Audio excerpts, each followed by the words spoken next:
All right, fantastic. What's with the weather here? It's exactly like this in Cleveland. This is terrible.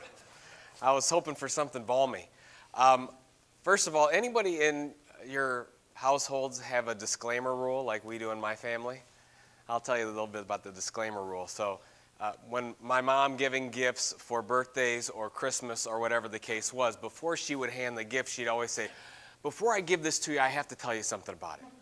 And there'd always be something like I would want to take it back, or there might be something wrong, or I might not like it. So my disclaimer to you today is I'm fighting a little bit of a cold here. I'm going to do the best I can to get through it. I might step over and grab some water, but I'm going to do my best to perform for you and get through a nice session on content marketing. Just so I'm clear, how many of you have heard of the term content marketing before today? Raise your hand, nice and high so I can see. Okay, so you all have. I've been using that term since 2001 when people were calling me crazy. And lucky enough, now you're all using it, so it's wonderful for our business model. I'm at Junta Joe. If anybody on Twitter? I don't know if we got a big tweeting audience. I'm at Junta Joe if you're tweeting along. Like the introduction, I've written a couple books. There they are. This is actually me in my custom orange suit. I usually bring out more orange, but since this wasn't my event, I went a little bit more subdued on the orange. But this is at our big event, Content Marketing World, and I'll announce this at the end. But Content Marketing World this year in September in Cleveland, Ohio, we're adding on a day specifically for manufacturing, content marketing just for the manufacturing industry. I started in publishing from 2000 to 2007 at Penton Media. What happened was when our sales reps for any of the publications, when they were out selling and they couldn't sell a print ad, then they would let us go call on the customers. That's basically how we did. We went and sold e-newsletters, custom magazines, webinars, anything that wasn't a print ad. I left in 2007 and started what is now CMI. So you'll hear a little bit about CMI throughout and what we're trying to do. I like to start off content marketing by talking about history. I'm a pretty big history buff. Anybody see Lincoln, by the way? Fantastic movie. I've seen it like 3 or 4 times already. I like to talk about content marketing from a historic standpoint because we often think that content marketing is new. And I want to share, first of all, that content marketing is not new. I like to start with the example of John Deere. Anybody heard of a small little company called John Deere? John Deere actually developed the Furrow magazine back in 1895. This is the Furrow from 1931, and that's the picture of the Furrow magazine today. It goes out to 1.5 million farmers across the world. It is the largest subscribed farming magazine in the world. So you've learned one thing today, and that one thing is who creates the largest magazine in the world for farmers? It's not a media company. It's actually John Deere, 14 languages and 40 countries. I like to show that because what we're talking about is you creating your own content to attract and retain customers has been going on for a long time. It's just a lot of the rules have changed and enabled us to create content more effectively. So I want to talk about content marketing, and actually somebody just asked about what is content. Content is different than content marketing, and I want you all to have an understanding of the way that we view content marketing so that you can learn how to use that more effectively in your business. Here's the only formal definition slide you'll get. We're talking about owned media and not renting the media. And Alicia's going to talk about how we need to use an integrated media concept and philosophy. I hope you are. Hopefully, okay. So you're going to talk a lot about this. I'm not a traditional advertising hater. I'm not talking about that at all. But what we're seeing is a correction. And from so many years on, when John Deere was creating their publications in 1800 all the way to now, what we saw was an overemphasis of paid media. And now we're really coming back to reality, and we're seeing a correction. We're seeing that paid, earned, and owned even out even more. But we lost the skills of owned media over that time. So what we're talking about is your owned media channels. What are we trying to do with those? We're trying to attract and retain customers, right? We're not just doing it because we want to be nice. We're doing it because this is business here. What are we doing? We are creating and curating valuable, compelling, and consistent content, and this is the most important thing. And this is the difference between content and content marketing. If it's not enhancing or changing a behavior, it's just content. Most of us create lots of content. But is it content marketing for us? Is it actually moving the business? That's what we want to know. That's what we're trying to get to. So this idea of owned media, content marketing, it's really on the upswing. I like to talk about it in respect to looking at yourself as a media company. What is the difference between what a company like a CFE Media creates and all the brands that they have versus what you create. And a lot of people think it's a lot different. It's like, oh, we're much different than media companies. The content we create is much different. Actually, not so much. So if you look at, so let's say this is you over here, you're on the brand side, and then let's just take your publishers, media companies on the other side. There's actually only one difference in how content is created, in the business model of content creation.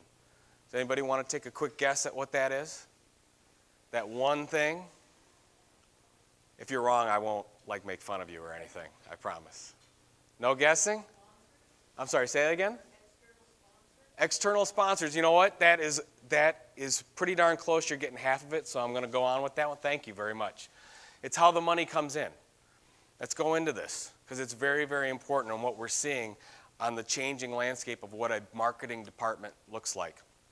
So if you are a publisher, if you're a media company, 99% of your business model is made through, I'm either going to have that content be sponsored, I'm going to get somebody to buy an ad next to that in a magazine or a newspaper or a 30-second spot on the television, or somebody's going to pay for that content. Paid content model, subscription, I'm going to get a subscription to Inc. magazine or whatever the case is. That's 99% of how publishers make their money.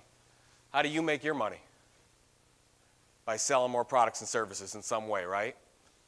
The process and how that is done is identical. What I've been able to see from starting in publishing in 2000 to now being able to go into some of we work with mostly Fortune 1000 companies like Petco, Allstate, AT&T. Those are all our customers. And what's amazing to me is their departments are publishing departments. Their marketing departments are becoming publishing departments. So the reason why I show you this is you're going to see a lot of content marketing and you're doing a lot of content marketing, but a lot of us aren't taking it seriously enough. And I think we've really got to come to the point now where you're competing and going against everything, with Google, with your partners, with your real competitors. You're competing, look at Facebook. You're competing with family and friends. Everybody who's on Facebook here? Are we all on Facebook? Do you ever look at your stream and you see kind of what's in your stream? Your friends and your family and your spouse is talking about something, and if you got kids old enough, you see your kids on there. It's like, they don't have to take an ad out to get your attention, right? They're in your stream. But the opposite is true for us. We're competing with them for that attention. We're competing with that just like everything else. So it's tough to get through this. So if you're looking at, of course, we just learned a lot about SEO. If you want to get found in Google today, if you want to drive any sort of online leads today, and you want to figure out how do you work social media for your organization, you have to be telling compelling stories. And not just content, not just filler content. These have to be really compelling stories, information that's going to solve the pain points of your customers, because they can completely ignore you today. I've seen a number of stats. Forrester was the one that I just saw, where 65% of the buying process is already through by the time your salesperson gets involved.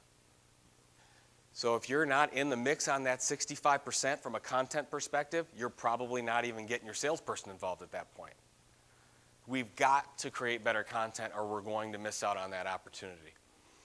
So I'm going to talk to you about a couple of examples. These are two, I know we're a B2B crew.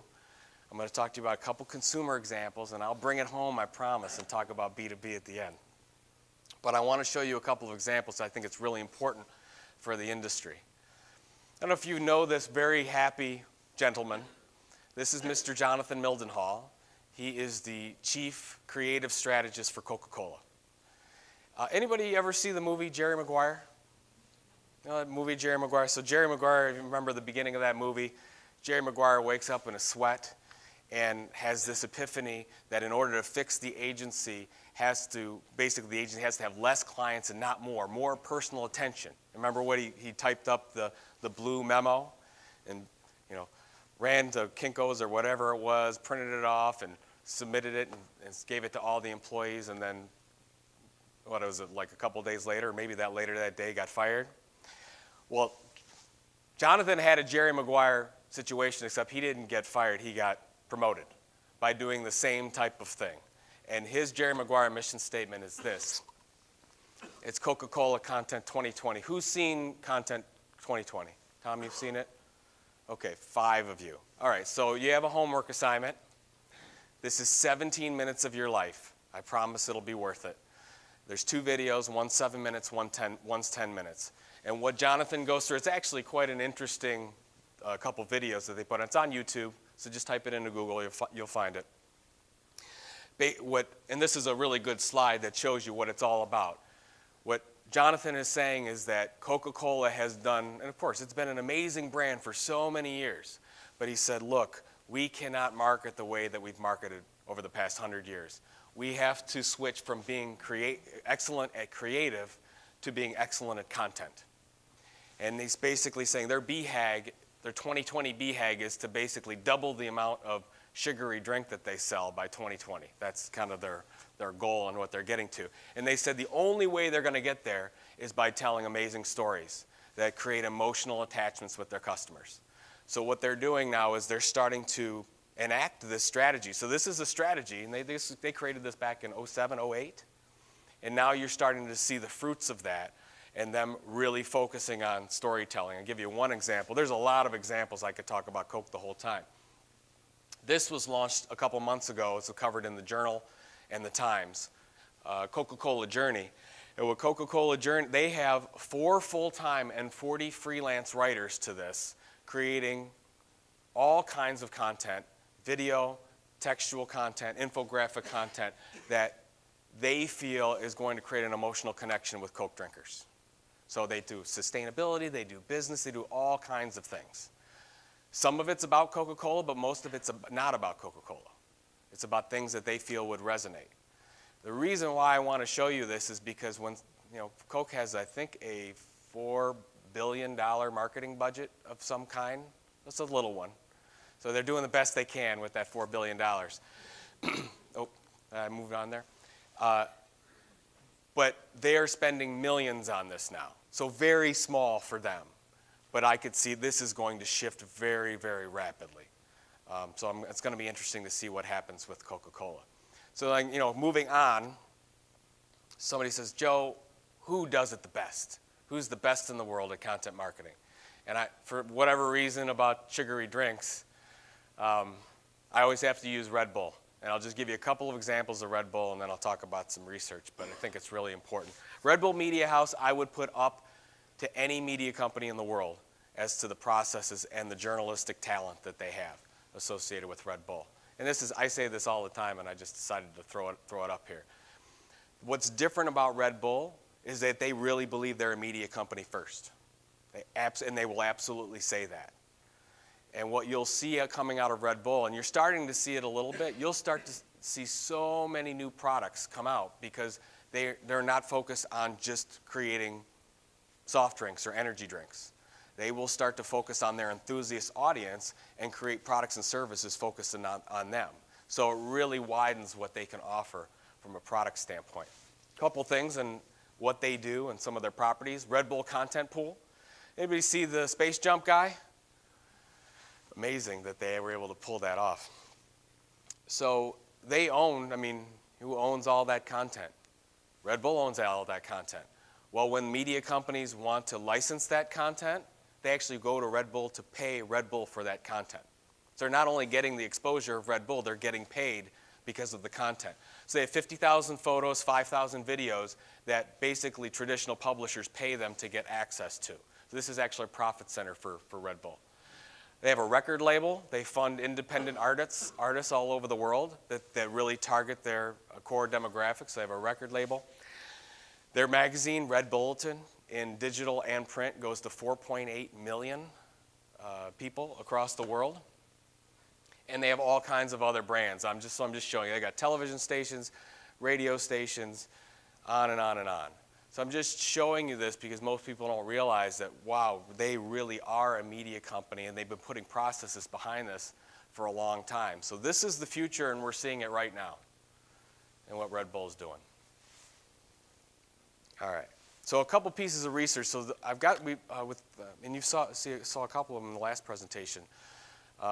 Content Marketing Institute and Marketing Pros, we've been doing B2B research specific to content marketing for the last couple of years. So I'm going to show you a little bit of this. Basically, what we found is that 91% of all B2B marketers use content marketing in one way or another. It doesn't mean that they're doing it right. It means that they're doing it. Actually, let me ask you this, and if you don't feel like answering it, it's okay, but I really am curious to know. How many of you have a documented, written content marketing strategy as part of your marketing strategy? Documented, written content strategy. I know we already talked about it. You have one. Is there anyone else that wants to raise their hand? Documented, written strategy. So this is why we'll get into this important part of the presentation, because, and we see this with the research, that we have a lot of this going on, but we haven't taken our skill sets to the next basis. So, okay, yeah, we are all publishers today. We're all doing it. The average budget is 33%, up from 26%. Large companies spend less as a percentage. Small companies spend more. Large companies still do a lot of paid media programs, field marketing, product marketing programs. I'll zoom in on this for a second, but I'm only showing this so you can see here's all the things that we're doing. Steve talked about these. But just to zoom in on some of these, yes, we're all using content for social media. 78% of you have your own e-newsletters. 77% have blogs. What I love about that one is, if you look against IBM research, it says that 85% of corporate blogs have 5 or less posts. Did that all sink in? Doesn't sound like it did. This is how we are, especially as B2B marketers. We're really good at starting things. We're not really good at consistently driving them, and that's the one thing about the definition that we often forget. Content marketing is about consistency. It goes outside of the campaign for the most part. So even though we can do it, we've got to consistently do that. So videos, in-person events, white papers, and this research is all completely free. If you want to just go to contentmarketinginstitute.com, click on research. You can download it. It's completely ungated. You can have at it. 54% are increasing budgets over the next 12 months. And here's the big stat, right?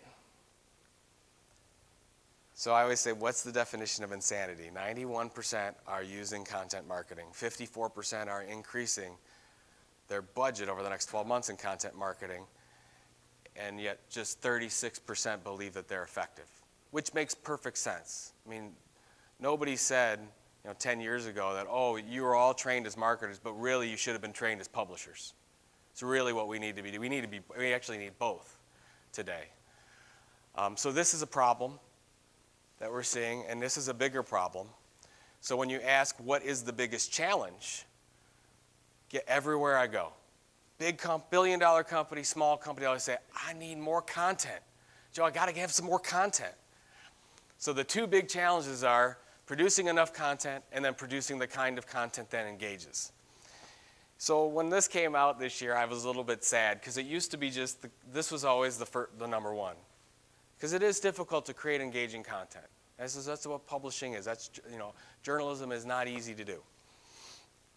But then all of a sudden we've got this one being, oh, we need more content. We've got all these buckets to fill. We need more and more of it. And I really think that that's because we're focusing on the wrong things. And I'm just going to be a testament to, we have one person here that has a written, documented strategy. I'm going to put you on the spot. Yeah, it was just you. Well, there might have been one or two, but after you rose your hand, they took it down. Like, no, I don't want to be associated with her. How do you know? You don't know. If you don't have a documented strategy, then you've built a hypothesis off of what works and what doesn't from a content standpoint. We don't know whether we need more. So it's a problem that we have right now. So I call this the problem with what? You get it all the time. So they'll say, well, if a marketer come to us and say, Joe, I want to do what American Express does in American Express Open Forum. Anybody been to American Express Open Forum? Seen this site? Fantastic content marketing site.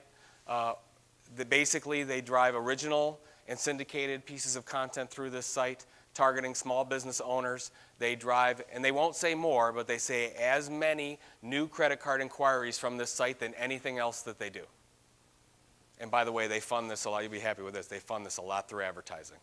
They drive a lot of people to this site through ads. But they say, Joe, I want to do this site. I'm like, okay, you want to do that site? They say, no, we love what DuPont does. with their Twitter content strategy. We want to do that. Or they'll say, Joe, we want to have a Pinterest strategy. What's our Pinterest strategy? By the way, this is my Pinterest board dedicated to the color orange. It has no business purpose at all. I'm just showing you how we get fixated on these social buckets. So I don't want you to focus so much on the channel. We need to focus on something else. So we're focusing on the what, you need to focus on the why. So what I want you to come away with, and I'm going to show you a bunch of examples here and give you some takeaways and things to do. But this is the number one thing. So if I could leave with anything, I want you to say, wow, what Joe taught me is that I really need to understand why I'm creating my content in the first place. Why am I on Facebook? Just a little side note, because I talked to a CMO the other day of one of the largest gas stations in the Midwest, and if I said it anymore, you'd know who it is. And she said, Joe, we've got 40,000 Facebook fans. We did a really good job. We were really promoting it and got up to that point. How can we use content to generate more fans on Facebook? I said, that's a good question. I said, tell me this. Why are you on Facebook? And she didn't know. So my question to you is, as you're going through and looking at how you're going to use content in your marketing, you need to look at every one of your channels and understand why you're using that channel in the first place. Why are you on Twitter? Because then you'll figure out what your channel strategy is and what kind of content you need to fill that channel. So I want you to start asking why a lot. So I'm going to talk about this thing called this content marketing mission statement, which is the first step for your content strategy. And you all need one before you move further into a formalized structure. So I believe that is the middle of everything that we want to get done. Because this is ultimately what I want you to do. I want you to start thinking and acting like a publisher. I want you to start thinking and acting like the good folks here at CFE and what they do. Because if you want to basically solve your marketing objectives, that's how we're going to have to start. We're going to have to really focus on the pain points of the reader first. And really think about, we'll talk about subscription in a second, the importance of subscription. All right, a couple of examples of a content marketing mission statement. I don't know if anybody's been to this site. This is HomemadeSimple.com. HomemadeSimple.com is a Procter & Gamble site. I don't know if you thought about it. Like usually when you see that, you're like, oh, is that a Meredith or is that a Real Simple site? This is done by P&G. It was created in 2000, so they've been doing this for 13 years. Do you know how many people they have signed up for the site? They have over 10 million people signed up to receive daily updates for recipes from Procter & Gamble. How would you like that? 10 million people raising their hands and say, yes, I would like to receive your marketing every day. That's exactly what this is, because that marketing is so good. So what is their content marketing mission statement? So I'll give you a couple of examples of these, and then we'll go to a B2B example so you can get the drift of what I'm going for. Here's their goal. It's all about the reader, enabling women to have more quality time with their families. Now, why is this important? Because if maybe somebody has a really good story idea about how guys can use a chicken recipe more effectively. And I would say, no, we can't use that because we're not targeting guys. If it's about guys but for women, then that would fit in our storytelling strategy. But because what will happen, I've seen it happen so many times, somebody in the organization gets a really good idea about a story, but it probably may or may not fit our mission statement. So we've got to make sure that we go into this first and focus on this is our litmus test for what we're going to create, the types of stories we're going to tell. All right. So here's the second site, beinggirl.com. I've got to be honest with you, I don't spend a lot of time on this site. Actually, I have two boys. 9 and 11, and there's parts of this site that literally scare me, and I wouldn't even click on a couple things. So, beinggirl.com is also a Procter & Gamble site, and they also have a mission statement, and their mission statement is this: enabling teen girls to be more confident with their bodies. That is their editorial strategy for this. It's like, okay, well, give me another one. Now, this one I'm a little bit more comfortable on, This is manofthehouse.com, also a Procter & Gamble site. So if I'm going through the content, I'm like, 5 weird facts about your wife's brain. I clicked right on that. I read it, forwarded it on. It's fantastic. So they have anybody want to guess the mission statement for this one? Here it is. I know, ladies, you're waiting for it. Here it is. Now, here's an example of setting an unrealistic mission statement. They actually closed this site. And I show it because I really believe this is an unrealistic mission statement. You can't, right, ladies? It can't be done. You can't, I know full well, you can't do this. But just to give you an idea, rolling through. So here's how P&G does it. Let me give you a B2B example. Anybody ever been to the Indian blogs? Great B2B example. Indian Corporation, they sell industrial solders. So they have 17 blogs where engineers are blogging on an almost daily basis. And here's their mission statement. Help engineers answer the most challenging industrial solder questions. That tells me a couple things. The authors are engineers.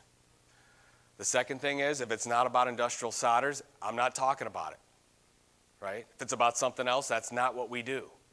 So we really need this to focus, because if we really want to be the thought leader, the expert in our industry, we've got to focus on what our core niche is. Oh, by the way, Rick Short, who ran this program, saw a 600% jump in leads from running this within a year. Amazing program that India put together for this. All right. So I want to work one through so you know how to do it. So then I'm going to use Inc. So Inc is, that's a piece of content that I love. I get giddy when that magazine comes in the mail. So I'm like, okay, what does Inc do? Now Inc puts theirs right on their site. So welcome to Inc.com, place where entrepreneurs and business owners can find useful information, advice, insights, resources, and inspiration for running and growing their businesses. Beautiful. So if you're going to do your blog or your content platform site, wherever your home for content is, you should have your mission statement. Say it proudly what it is. It'll not only work from an internal content standpoint, but for your customers as well. Here's the different core things that you need to focus on. Who's your target audience? By the way, I showed P&G because a lot of you big companies in the room, you have multiple content strategies. You can't just have one of these.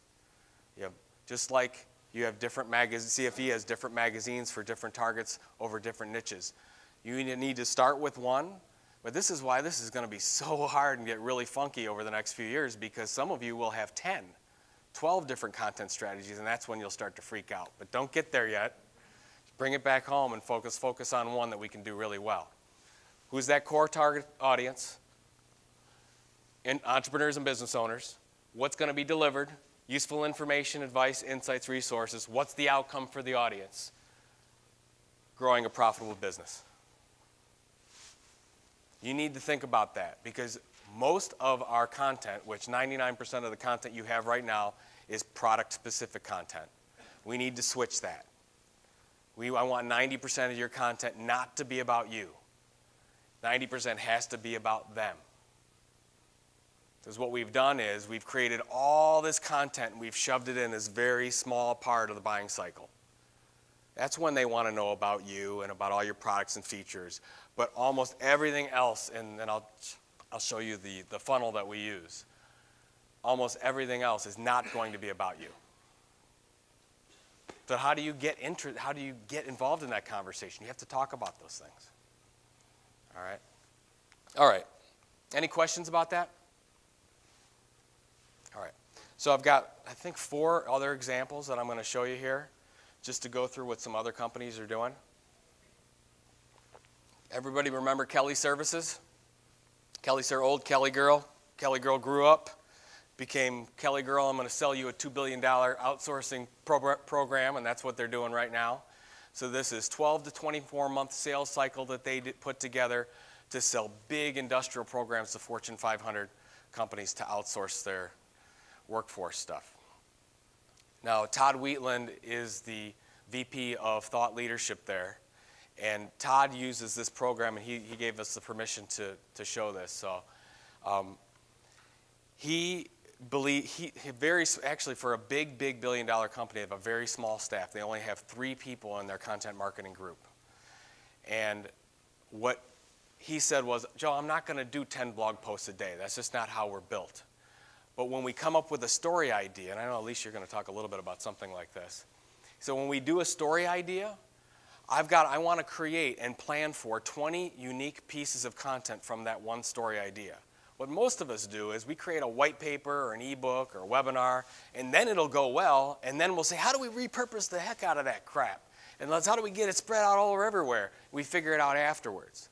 What we want to do is we want to plan for it before. So I want you to, when you do your editorial calendar, you have your story idea, and then you're going to have your channel strategy about all the ways you're going to use that content. So let me give you an example of how they use it. So normally, this is an ebook on talent mobility. Most of the time, that would be it. You send out a PDF, you might gate it as a lead generation device, whatever the case is. What Todd does is says, no, we're going to create this. Then we have SlideShare version, Pinterest version. Then we have different white papers based on our different buyer personas, because we have multiple buyer personas. I don't want to just have to start from scratch each time. I'm going to create something up front. So I got one that goes to the CFO, I got one that goes to the CEO, I got one that goes to the director of HR. I'm going to start doing those versions now, and I've got different ebook versions here and here where I'm breaking apart the big one into smaller versions, and on and on. And by the way, what I really love about a design standpoint, he goes and contracts with one really good, amazing designer, pays some good money to that designer, but then gets the rights to use it throughout. So instead of getting stock photography for each one of these, this is done one time and then uses it for all 20. And seen amazing success with this. So when he comes up with a story idea, and then they look at all their channels, LinkedIn, Twitter, Facebook. They use LinkedIn heavily. All right. Talk a little bit about managing the process. So a lot of you are probably doing this yourself. Some of you have some people that you're working with. What we've noticed in working with our clients is here's basically the setup for functions. These are not titles. These are functions. So like we have a magazine called Chief Content Officer. I don't expect everyone to go out and hire a Chief Content Officer. Although Petco just did. Petco just hired somebody and called him a Chief Content Officer. So I have to send a thank you note to them. Chief Content Officer is your chief storyteller. So that could be you.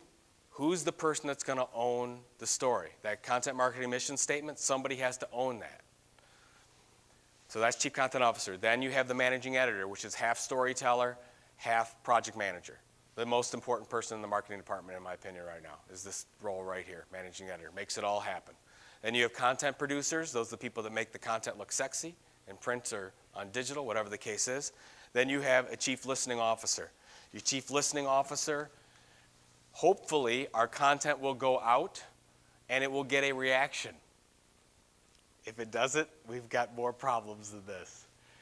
So your chief listening officer is going to do a couple things. One, in social media or whatever the channel is, if you're getting a reaction and that's coming back to you, then that chief listening officer will say, oh no, that has to go to sales or product development or customer service or whatever the case is, or it needs to go back to the chief content officer and say, look, we have to adjust our plan. So this person has 2 different roles that they have to fill. A lot of you might have a social media manager that does this, but what I'm not seeing is that the social media manager doesn't get that information back to the content person. We need to create that loop right now so that you can change and alter feedback, just like you'd be looking at analytics and changing based on what you find in analytics. Then you have content creators. That could be all of these people. It could be none of these people. It could be your customers. It could be influencers. It could be your employees. So this is basically what we're looking at. This is basically how you set up a publishing department. Now, here's the big challenge. I'll end with an example of what SaaS does. Content is the most political thing in the organization that I've seen. Of course, I deal with it every day, so it's very, everyone feels they own it. Social media feels they own it. PR certainly feels that they own it. Marketing feels they own it. You got email, mobile, and search. Everyone feels that they own it. Just a little side story because I think it's funny.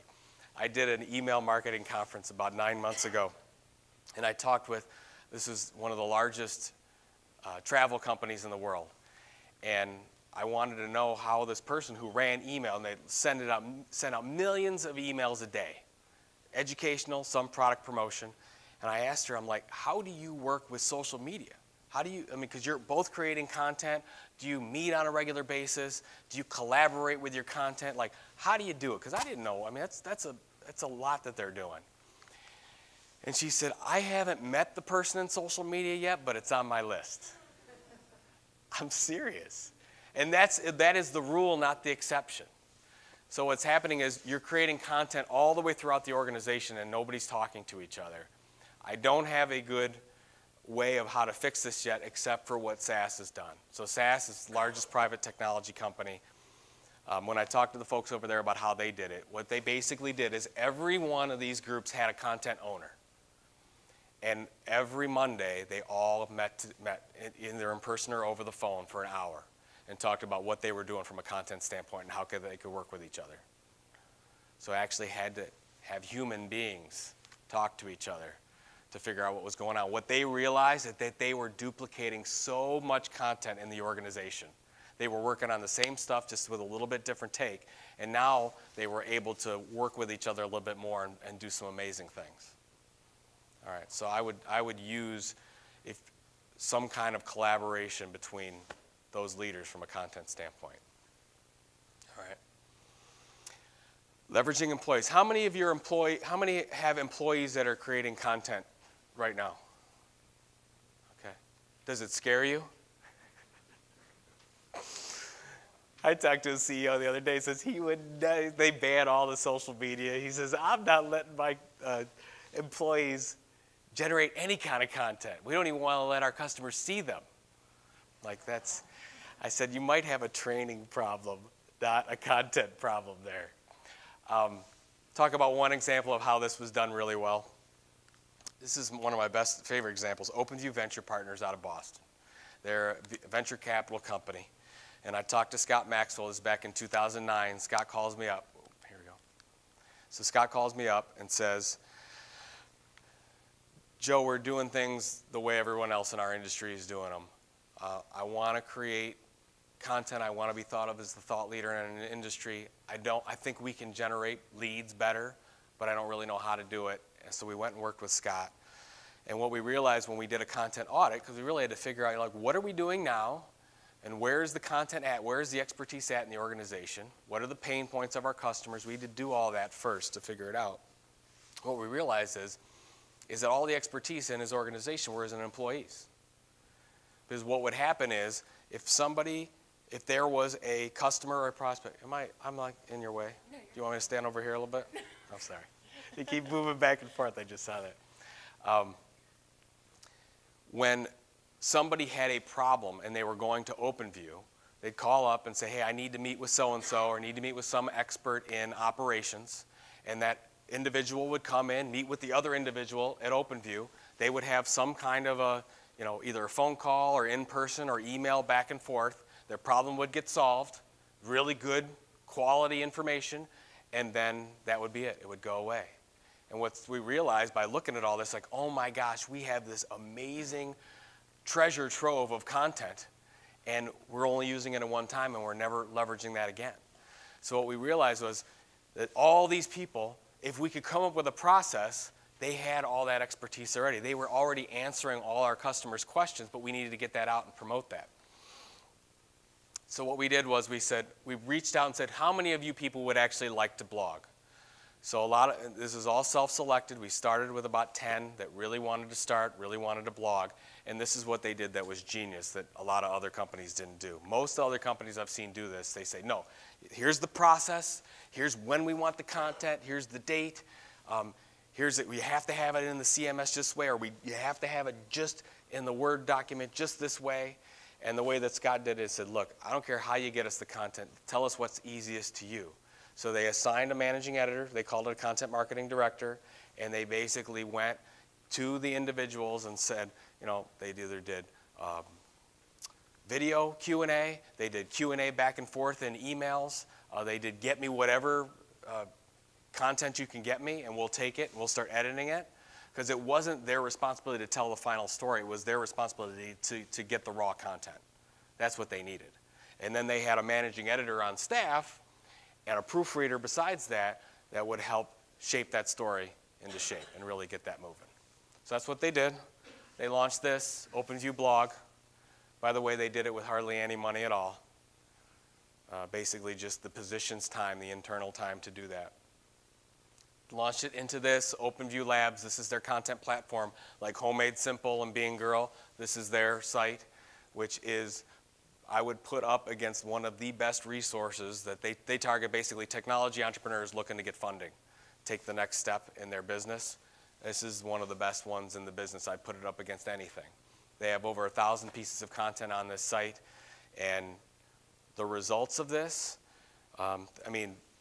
web traffic, amazing web traffic, but I'm not much for that. They had over a 2-year period. They now have over 16,000 people signed up as subscribers that have clicked and said, yes, I would like to get regular updates. That has now become their pipeline for new business. They basically don't have to go out and find companies anymore like they used to. They didn't have to go to trade show. They don't have to use their referral networks. They still do, but they don't have to because all that comes through their pipeline now naturally. And what happens is those technology entrepreneurs want to do business with OpenView, they just call them up and say, hey, we're ready now. Because they've been getting that content for 6 months, 9 months, a year. Their sales cycle went from 12 to 18 months to 3 to 6 months. Any B2B companies, would you like your sales cycle to go from 12 to 18 months to 3 to 6 months? That's what they did, and the only thing they changed was their content. That's it. Just to see, you can see this is a very, very easy content marketing funnel to look at. Any company can do this, big, small, whatever. So if you just look at the top and they're trying to draw in visitors at the top of the funnel, they've got the blog, the content platform. Once they get them in from a lead standpoint, then they have different ebooks that they target specific to them in their marketing automation program. They nurture them through their email newsletter program. Once they become customers, they do different programs from a content standpoint, targeting more ebooks, more workshops, and then every quarter they get together in person with their customer base, and they do a different topic like marketing or finance or whatever. So this is as simple as it gets, and anyone can do that. So if you're just thinking about one core target, this is a good way to do it. All right, this is my last example. And this is a lot about the third-party content that we've been talking a little bit about. I'll go here. So I'm going to talk about how we built our program, Content Marketing Institute. The reason why I like to show this example is, first of all, I have all the results, so I can share with you everything. And if you can take some of these and steal some of these ideas, I hope that you do. The other thing is that so we were blessed. We were named to the Inc. 500 this year. We probably will be again next year. And we have spent only $40,000 over the whole 5-year time. This year is the first time we're actually now going to do an ad program. So I'm showing you this because here's us with no money as a startup. I mean, we didn't have 2 nickels to rub together. That we did this program, and we've been able to pretty much dominate our competition in this entire area, from search, from social, from everything, just by using what we're going to call an influencer-based content program, which I think is so valuable, and you all need to be looking at it. And I'll talk about what exactly that is. So here's our homepage. How do we leverage influencers? So Jonathan Crossfield is an influencer of ours. He's actually in Asia Pacific. We just had our Content Marketing World Sydney event. Jonathan's an influencer there. I want Jonathan to be sharing content all over the place so that his network becomes our network. So you all have your network. You know your network. You probably love your network. But you want your network's network and their network. That's how we're going to grow. And the only way that you're going to do that is I want Jonathan as an influencer to share that content. So what will happen is Jonathan will submit that piece of content. He'll send it over.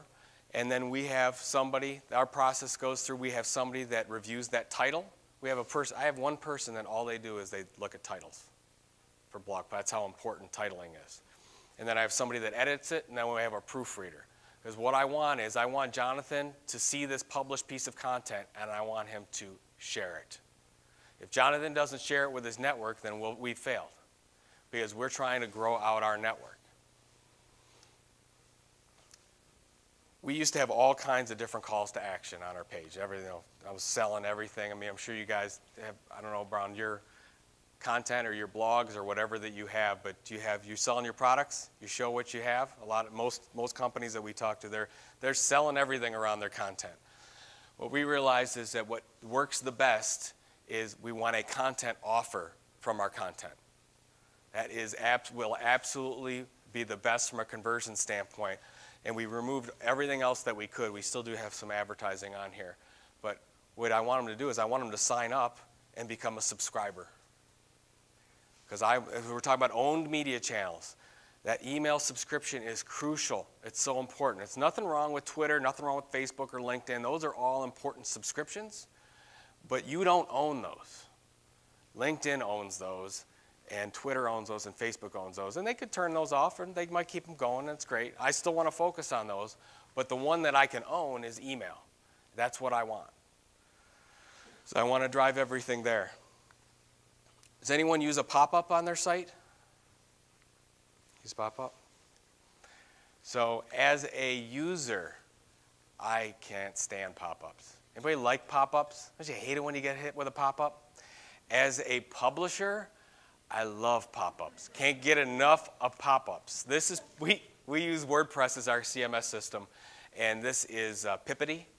So I don't know if you use WordPress, but Pippity, no, I have no affiliation with them, but they're fantastic. This little form right here that we have gets over 50% of our daily signups.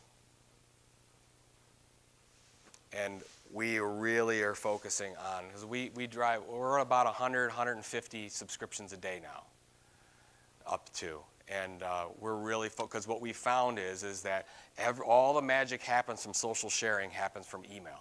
Most people think email is dead. Email has never been more alive. It's just harder to get through, harder to cut through the clutter.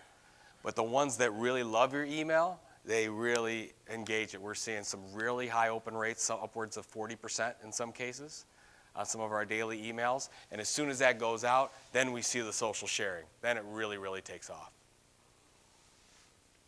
A couple things that really want to make this work from an influencer program. The first thing is, I want to give some content gifts to my influencers. Now when I say, does anybody have a formal social influencer program, or where you actually are targeting influential people in the industry from your content? Does anybody do that? Okay, so here we go. This is so crucial if you want to make this work. The first thing is you have to create your influencer list. What is your influencer list? That is, where are your customers hanging out when they're not on your site? Because they're not always going to be on your site, right? But where are they? Are they on one of the CFE sites? Are they on a blog down the street? Where are they? Because we want to know that. And then what you want to do is you want to create a list of those people, because we want to get those people involved in our content. Because if they're going to share it to their network, their network is that's the network we want to reach. What we want to do then is we want to give those people lots of gifts and lots of love from content so that they start paying attention to us. All right? I'll give you an example. This is a content marketing playbook we did with Eloqua PR Newswire. We had 50 case studies in this. 42 of them came from our influencers that we were targeting or our customer base. 26 of those shared this. When we told them, we didn't want anything, we just said, hey, just want to let you know we put your case study or we put your article in this playbook. Just want to let you know. We didn't say they had to share it, we just say they did. 26 of them did. And we had, in just a couple weeks, had over 50,000 downloads. Not because of our network, because of their network. And all we did was create a really good piece of curated content with all their information in it. We gave them. And what happened is, when we ever have to go to those people, they'll do anything we want because we're sharing their content. They'll do anything we want them to do. So as you define your list of influencers, I'm going to go through this and then I've got to shut it down here. I want to get you this because I think it's really critical. So when you look at the content that you share on, let's just say Twitter, because Twitter is the easiest one to use for this example. Most of us have a content strategy that we're promoting a lot of our own content all the time. But if you really want to work this strategy to work for you and to build that influencer list so they start sharing your content in the long run, you have to share their content more than yours. So I call this social media 411 and start from this side. So of every 6 pieces of content that you share on Twitter, I want one of those can be your press release, your new product release, your piece of boring content that nobody's going to pay attention to. You can go ahead and put that out there. Nobody's going to share it. Nobody's going to do anything with it. But if you're going to feel good about sharing that, go. You can go ahead and do that. Then that next one, that's going to be your piece of educational content on your site. And then 4, that's going to be educational pieces of content from your influencer base. And every one of those influencers are going to see you share that constantly. Because most of the time when influencer programs are started, we go and we reach out to somebody and say, hey, would you write for us? Or would you look at this product review, or would you do something for it? But what we want to do is we want to share their content for months and really get on their good side. And then when we want something, they'll be more than willing to help us out. Because we had 40 influencers on our list, and we're really good friends with all of them now, just because they love us, because we share all their content with our network. And they will do anything for you then. So social media 411. I'm going to, you mentioned SlideShare, Steve. I think it's really critical. How many of you use SlideShare? Raise your hand. Couple? Man, we've generated so much business from SlideShare, I can't even tell you. SlideShare is the YouTube for PowerPoints. You at least have PowerPoints that you could be starting to put on SlideShare, at least to start your content from that standpoint. It is one of our best lead generators. There was asked before about gating your content. We put this out completely free on SlideShare, this really good content. And when you get to about slide 9, this little form comes up so that they can skip by it. They'll still get all the content, but we get about 60 to 70 people on SlideShare a day that will still fill out this form even though they don't have to and get that information. You have no idea all the kooky stuff that you guys sell. They're all looking for it on SlideShare. There's 75 million people a month going to SlideShare right now. Most of them are B2B. So I would just charge you with putting that out there. So when you look at any of these programs or look at especially the influencer stuff, you got to get uncomfortable with this. What you want to do is you want to get that content shared in as many places as possible, as long as you have the strategy to back it up. So a couple things that I'd love you to do is make sure that before you do create any more content, or you say, oh no, we got to hire a journalist, or we're gonna, which you should get more content. You should go ahead and get more of that third-party content. You should do a lot of that stuff, but make sure you have the strategy first that's sound, that pushes that together first. All right. Did anybody get anything out of it? Did you get one thing? Yeah. All right, fantastic. Did I run over my question time?